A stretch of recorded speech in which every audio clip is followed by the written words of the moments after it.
नमस्कार, आपके साथ मैं हूं सुमेरा खान। देश की राजनीति इन दिनों सुर्ख है। मुंबई से लेकर पटना तक और कोलकाता से लेकर चंडीगढ़ तक सियासत के अखाड़े में दंगल हो रहा है। इस दंगल के केंद्र में है लखनऊ और दिल्ली। सवाल यह है कि कोरोना के सेकेंड वेव के कमजोर पड़ते ही देश भर में सियासत उफान क्यों मारने लगी। असंतोष, मंथन, परिवर्तन की तपिश बीजेपी में भी महसूस की जा रही है और कांग्रेस में भी। लेकिन इन सब के बीच हर किसी की दिलचस्पी ये जानने में है कि यूपी में क्या होने वाला है। प्रधानमंत्री मोदी, गृह मंत्री अमित शाह और बीजेपी अध्यक्ष जेपी नड्डा से मुलाकात के बाद मुख्यमंत्री योगी आदित्यनाथ सरकार का क्या होने वाला है। टेली सीरीज राजनीति टाइम ऑफ हाई टाइड के पहले एपिसोड में देखिए रेस, राउंड ऑफ स्पेकुलेशन।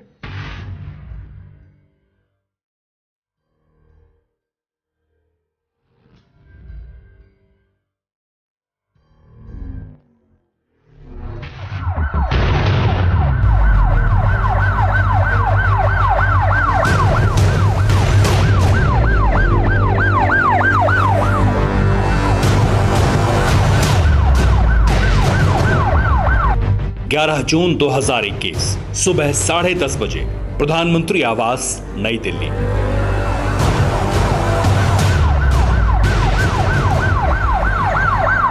जून को सुबह का सूरज जैसे जैसे चढ़ रहा था, दिल्ली के तापमान के साथ साथ सियासत का पारा भी उफान मारने लगा था।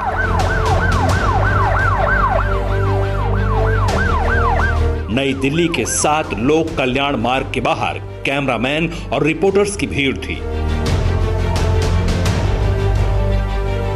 उन अटकलों के अंतिम अध्याय का उपसंहार लिखा जाने वाला था, जिसमें बीजेपी ने ऑपरेशन योगी का ताना बाना तैयार किया था।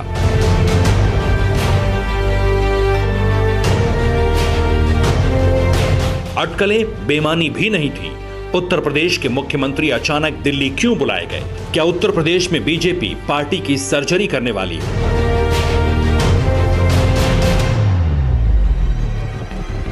ये सर्जरी कैसी होगी? योगी सरकार का क्या होगा? इन सवालों के केंद्र में था 2022 का उत्तर प्रदेश विधानसभा चुनाव, जो 4 साल से यूपी पर राज कर रहे योगी आदित्यनाथ के लिए अग्नि परीक्षा से कम नहीं है। सुबह 11:36, 7 लोक कल्याण मार्ग, नई दिल्ली।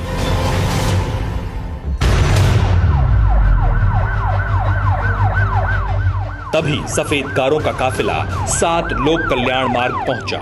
इसके ठीक 4 मिनट बाद योगी आदित्यनाथ प्रधानमंत्री आवास के भीतर दाखिल हो गए।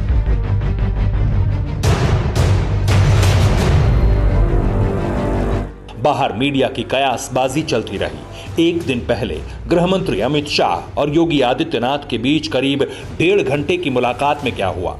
अमित शाह ने 2022 के चुनाव के लिए योगी आदित्यनाथ के सामने क्या रोड मैप पेश किया? क्या इस रोड मैप से मुलाकात की सियासी पहेली का समाधान हुआ?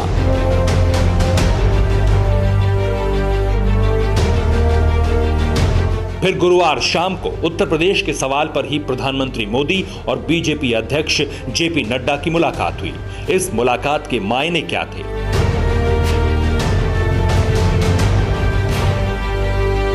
सवालों की इस धूप छांव में करीब 1 घंटे 25 मिनट का वक्त निकल गया। जिन सफेद कारों के काफिले के साथ मुख्यमंत्री योगी आदित्यनाथ 7 लोक कल्याण मार्ग में दाखिल हुए थे, उन्हीं कारों के साथ वो बाहर निकले और उनका कारवां पार्टी अध्यक्ष जेपी नड्डा के आवास 7B मोतीलाल नेहरू मार्ग की तरफ बढ़ गया।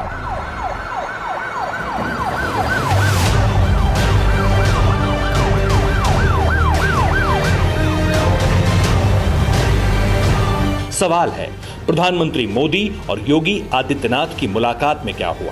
प्रधानमंत्री मोदी ने यूपी के मुख्यमंत्री को क्या क्या संकेत दिए? 2022 के यूपी चुनाव के लिए बीजेपी की रणनीति का क्या खाका तैयार हुआ?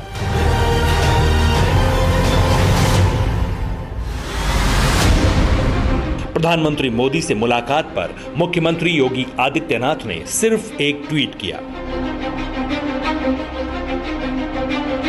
आज आदरणीय प्रधानमंत्री श्री नरेंद्र मोदी जी से नई दिल्ली में शिष्टाचार भेंट एवं मार्गदर्शन प्राप्ति का सौभाग्य प्राप्त हुआ। अपनी व्यस्ततम दिनचर्या से भेंट के लिए समय प्रदान करने व आत्मीय मार्गदर्शन करने हेतु आदरणीय प्रधानमंत्री जी का हृदय तल से आभार। योगी आदित्यनाथ का ट्वीट सिर्फ सौजन्यवश था, जिसमें सियासत शून्य थी। प्रधानमंत्री से मुलाकात की सिर्फ एक तस्वीर ही मीडिया के सामने आई, जिसके राजनीतिक संकेतों को पढ़ना संभव था। बहरहाल इससे इनकार नहीं था कि बीजेपी के भीतर कुछ तो खिचड़ी पक रही है,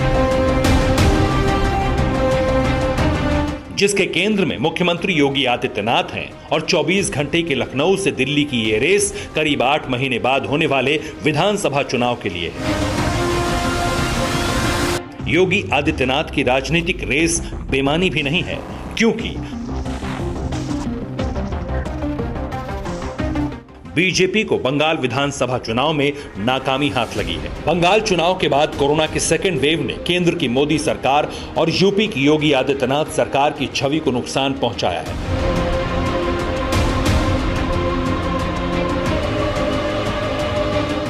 फिर बीजेपी को अंदाजा है कोरोना के सेकेंड वेव के प्रबंधन में नाकामी से आम लोगों में भारी नाराजगी है। लिहाजा 8 महीने बाद यूपी चुनाव में उतरने से पहले बीजेपी घर को दुरुस्त करने की कवायद कर रही है।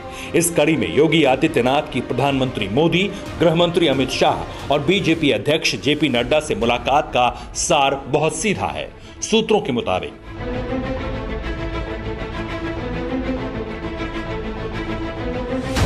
पार्टी के अंदर मंत्रियों, नेताओं और कार्यकर्ताओं की नाराजगी दूर की जाए। संगठन में कार्यकर्ता से लेकर पदाधिकारियों तक संवाद बढ़ाया जाए। छोटी छोटी सहयोगी पार्टियों के साथ संबंधों को सुधारा जाए।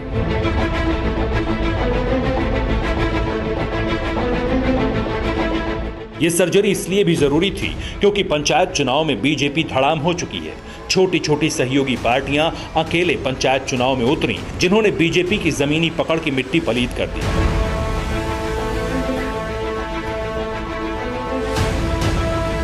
लिहाजा यूपी चुनाव से पहले कील कांटा दुरुस्त करने के लिए योगी कैबिनेट का जल्द विस्तार हो सकता है।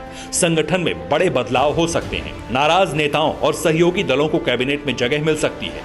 पूर्व आईएएस अधिकारी ए.के. शर्मा को योगी कैबिनेट में बड़ी जिम्मेदारी मिल सकती है। ए.के. शर्मा मऊ के रहने वाले हैं और गुजरात काडर के 1988 बैच के आईएएस अधिकारी हैं। 2001 से 2013 तक गुजरात में सीएम ऑफिस में रहे हैं, इसलिए उन्हें प्रधानमंत्री मोदी का करीबी बताया जाता है। जून 2014 में ए.के. शर्मा डेपुटेशन पर गुजरात से केंद्र में आए। इसके अलावा बीजेपी के दूसरे नाराज नेताओं को आयोग और निगम में मौका दिया जा सकता है।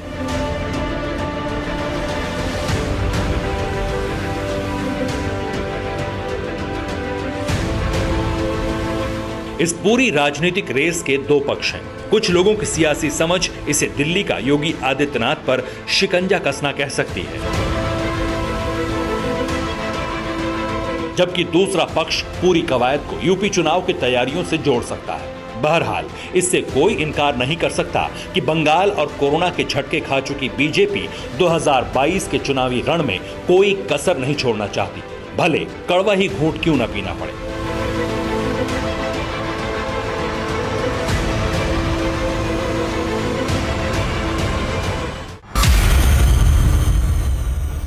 फिक्र आपकी, सोमवार से शुक्रवार रात 9 बजे सिर्फ TV9 भारतवर्ष पर।